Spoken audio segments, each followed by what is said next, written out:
This is your WGBW Daily News Roundup for the Talk of Green Bay, 97.9 FM and 1590 AM.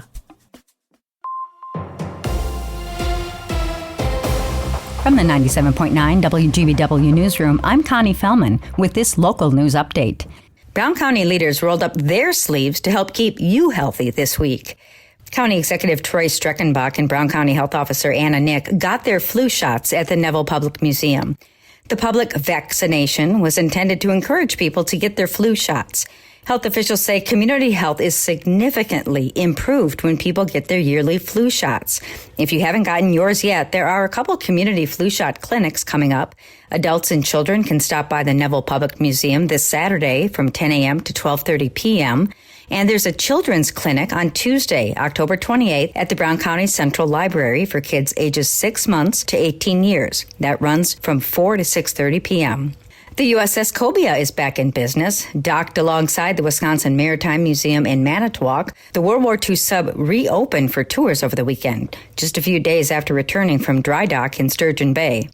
Museum workers say the 6-week, $1.5 million project will preserve this important piece of history for at least another quarter century. You can tour the Cobia during regular museum hours Thursday through Monday.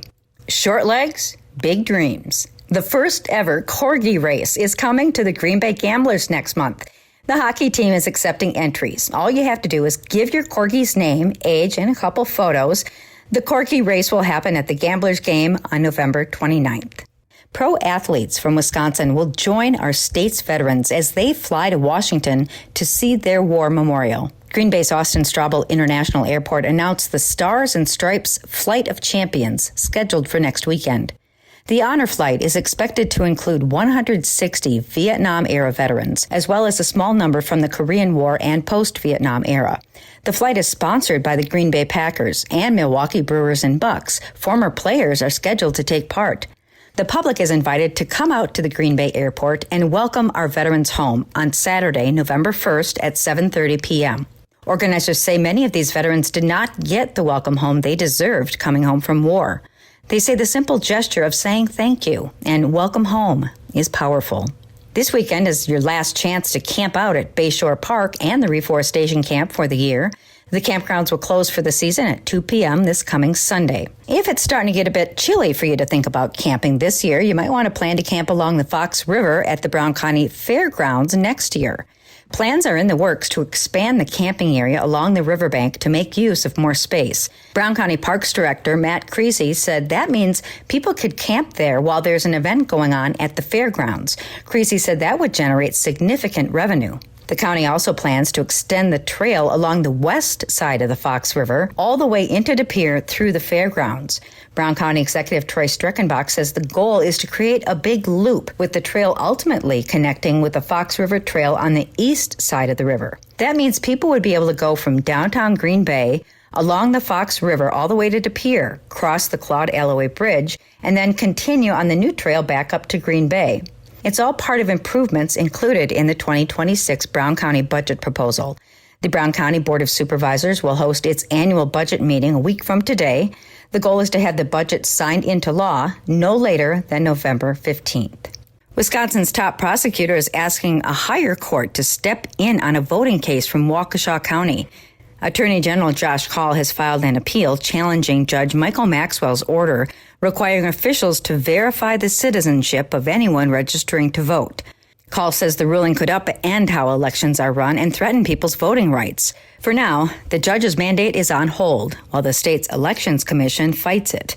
Wisconsin law already requires a state ID to vote, and only a U.S. citizen and people in the country legally can get a state ID. With news at the top and bottom of the hour all day and on demand anytime at WGBW.FM, I'm Connie Fellman, 97.9 WGBW News.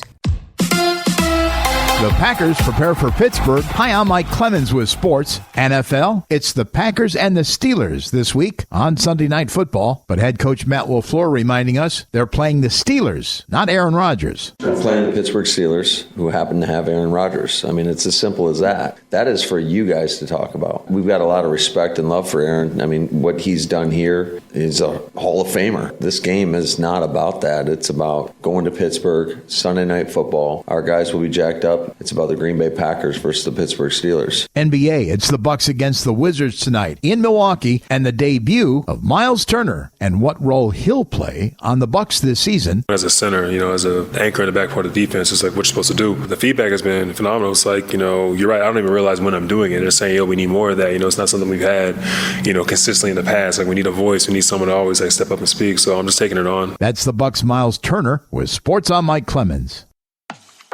That's your WGBW Daily News Roundup from Civic Media. Subscribe to this podcast on Spotify, Apple, or wherever you find your podcasts. Find more news at WGBW.FM.